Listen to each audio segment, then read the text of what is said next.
Hello, I'm Laura Wall, and today I'm going to share with you 4 steps in how to hold space. Several years ago, I learned about a concept called holding space. It was when I was first a new coach, and I just thought it meant that you listened really well.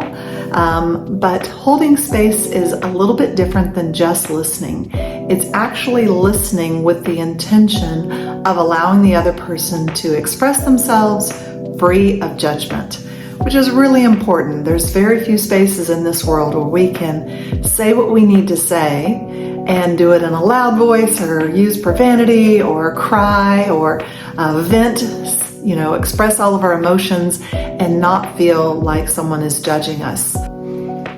Holding space is predominantly a one-sided conversation. It's choosing a time and a space to allow someone to speak and vent, to express their concerns, their ideas, their own experience around a particular situation, along with all of the emotions that have arisen from it. There are 2 roles in holding space. The first one is the speaker. The speaker gets to express all that's going on in a way that makes them feel heard and seen. So that may mean talking loud, that may be using profanity, that may be crying. They get to be honest and authentic in their expression. The second role is that of the space holder. And for that, the most important thing is that you remain relatively silent and that you are energetically holding the energy of both compassion and curiosity. So we don't want to add any input to their story. We just want to actively listen to what they are telling us without any judgment. Our role as a space holder is to create safety for the other person to feel like they can truly express all that's going on for them, as well as the emotions that are coming up for it. This lets them get the emotions out of their body, out into the universe. And again, our role as the space holder is to just be a compassionate observer.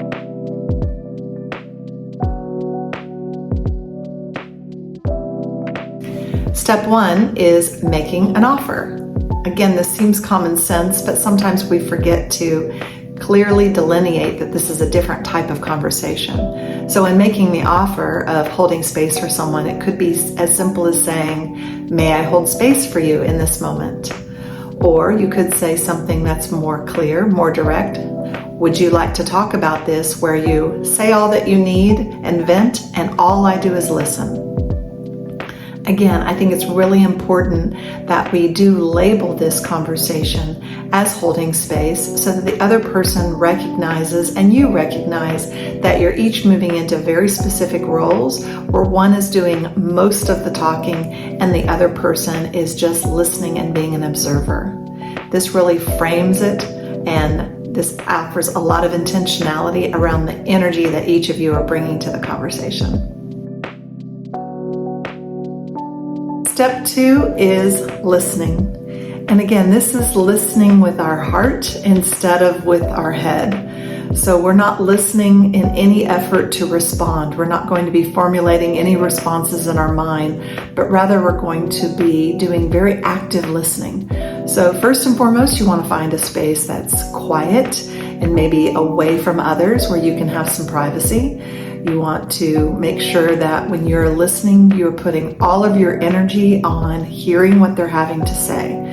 And again, that you're not thinking about how you might fix it or how you might change it for them, but you're just listening to their experience as if they're telling a story, because they are.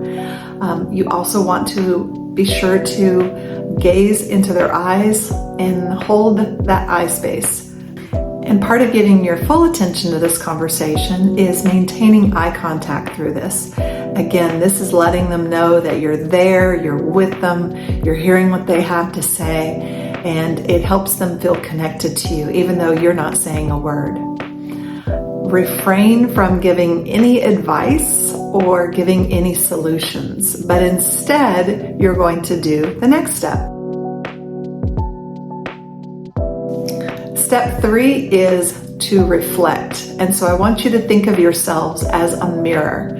So as the other person is speaking, you are going to be reflecting words that they say back to them, using their language if you can.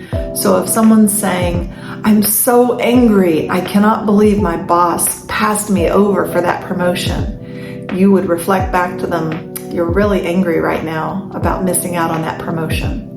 As you are reflecting, you want to use you statements instead of I statements. I statements means that you're getting involved in the process. If you're using you statements, that means you've actually listened to them and they are being heard, and they will sense that when you say things like, "You're really sad right now," or "You really seem to be struggling to find a way to deal with this," or "You seem to be looking for a solution and yet you're at a dead end." Again, we're making observations, we are reflecting back to them, but we're not giving any advice, we're not giving any solutions. Once they're done, this is optional, but you could always offer a summary. So maybe they've talked for a little while, they've come to a natural conclusion of expressing themselves, maybe they've expressed a lot of emotions, and you can take all of what they've said and maybe put it in like a summary paragraph. You could say, "You're really angry right now because you got passed over for a promotion. You're feeling frustrated. You're feeling that you're not seen, that your work is not respected, and you really don't know what you're going to do next." Again, you're just stating what's there. You're not adding anything else of your own to it. This reflection process really helps the person feel seen, heard, acknowledged, and understood. Step 4 is ask. So once the person is done expressing all that they need to, you can check in. Are you done?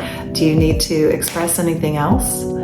And then ask them if they are interested in a couple of options. So the first one you can ask is, would you like to brainstorm and collaborate and come up with solutions? Their answer might be no, and that's okay. You also could ask, are you interested in any advice? Same thing, they may not have an interest in your advice. They may have just wanted to get all of this off their chest. A lot of people need to verbally process what's going on for them to come to their own solution. Lastly, you can ask them, is there anything else that you need to feel supported in this? Or does it feel complete?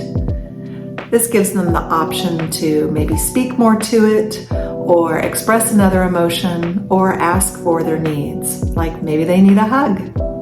Holding space for another person is a beautiful way to connect deeply at the heart level and to allow others to go through their own process of self-discovery. When you are holding space for someone, you are giving them a beautiful gift.